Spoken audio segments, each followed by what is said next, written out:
As much as we love a good day out on the water, sometimes you head out boating and things just don't go your way, kind of like some of the things we'll see in this week's episode of Boating News of the Week. Our first story to make the boating news this week is going to take us down to Venice, Florida, where one evening this past week, Towboat US received a distress call from a 20-foot sea hunt vessel with 5 people on board near Marker 54 in Venice, Florida on the Intercoastal Waterway. Once they arrived on the scene, they found this crew somehow had full sent this vessel straight up into the mangroves. At the time of first arrival, it was the evening and Towboat knew they could not pull this vessel out at night, so opted to come back the next day to try and recover the vessel. Fortunately, when they did arrive at the scene that night though, all 5 people who were on board the vessel did appear to be okay. As Towboat made their way back out to the vessel the next morning, they were contacted by the Venice Police Department and Florida Wildlife Commission asking not to remove anything from the scene immediately, as it was an active crime investigation. According to the towboat captain that I spoke to, at the time he was unsure if anybody was charged with anything, but they did know that tickets were issued for polluting and obviously destruction to the mangroves.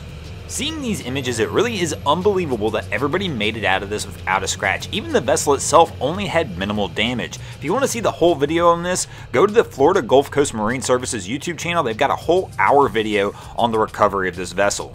Our next story to make the boating news this week is going to keep us in Florida, but take us over to Fort Lauderdale where an ocean rescue happened, but not the way you would think. This scene is wild. Here a group of friends was going boating off the coast of Fort Lauderdale and about a mile offshore spotted a dog swimming by itself. This crew quickly jumped into action, dove into the water, and brought the dog on board the vessel. This dog was obviously somebody's pet, it had a collar, but still how the dog got out there at this point in time, nobody knew. As it turns out, the dog had actually jumped off of its owner's vessel. Fortunately, this crew was able to get on the radio and find the owner and reunite the dog with its family.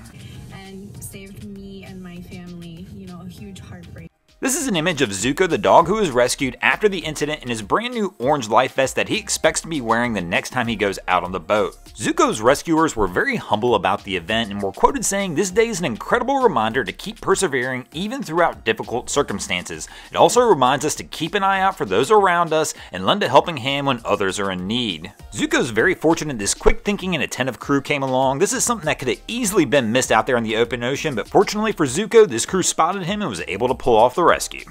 Our next story to make the boating news this week is going to take us over to Norway, where this past week, a Marina Solutions vessel destroyed a crane after driving into a bridge near Vesterland. As we can see here in these images, this is the service boat Marina Ocean, owned by Marina Solutions. As we can see, this vessel is heading toward the bridge with the crane still in the upright position. This accident is currently under investigation at this time to determine if the cause of the incident was mechanical failure or possible human neglect. But based on these images and the fact that the vessel doesn't even bother to slow down until after impact, lends me to believe that this is probably more human error. Somebody just didn't realize they forgot this crane was up and wound up causing almost $60,000 worth of damage. Our next story to make the boating news this week is going to bring us back to the US in St. Simon Sound, Georgia, where we're coming to the end of a saga as they've made the final cuts and removed the final pieces of the cargo vessel Golden Ray. The 656-foot cargo vessel was carrying around 4,000 vehicles when it capsized in St. Simon Sound near Brunswick, Georgia back in September of 2019.